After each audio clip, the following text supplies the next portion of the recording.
యేసుప్రభు వారు 2000 సంవత్సరాలు ఆయన పట్టబడుతున్నప్పుడు ఆ రాత్రి గెస్తమనే తోటలోకి వచ్చి ఇదే స్థలంలో ఆయన ప్రార్థన చేస్తున్నప్పుడు ఆ రాత్రి శిష్యులతో కలిసి ప్రార్థిస్తున్నప్పుడు పట్టబడి అనేకులకు చిక్కబడి ఆయన సంఖ్యలు వేయబడుతూ ఆయన తీసుకొని వెళ్ళిపోయిన ఆ స్థలంలో నుంచి ఇదే ఆ గెస్తమనే తోట. ఆ గెస్తమనే తోటలో నుంచి యేసుప్రభు వారిని పట్టుకొని వెళ్ళిపోయి ఎదురుగానే గోల్డెన్ గేట్ ఉంది, ఎదురుగా గోల్డెన్ గేట్ అనేసి ఉంది.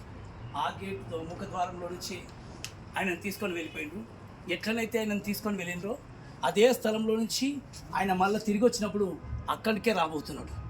ఇక్కడ ప్రార్థన స్థలం అదే ఉంది, ఎదురుగానే ఆ ద్వారం ఉంది, ఆ ద్వారంలో కూడా వెళ్ళిండ్రు.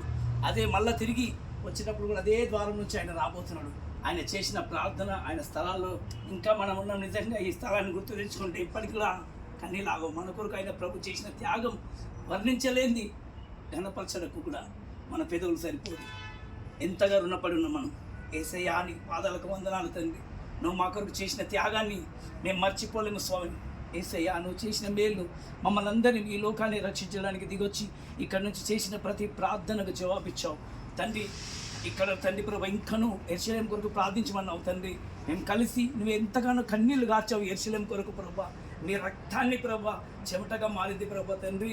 అయ్యా నీకు వందనాలు తండ్రి. యెరూషలేము ఇంకనూ ప్రభా మిమ్మల్ని తెలుసుకున్నాను గాక, మీ చిత్తానికి కనిపెట్టును గాక, మీరు అక్కడ కొరకు ఎదురు చూసే గుంపుగా లేచును గాక, మీ చిత్తము ఇక్కడ పూర్తిగా నెరవేర్చబడును గాక, మీ దయా సంకల్పం కొరకు మీరు ఆకలి కొరకు ఎత్తబడే యెరూషలేము కొరకు సిద్ధపడును గాక.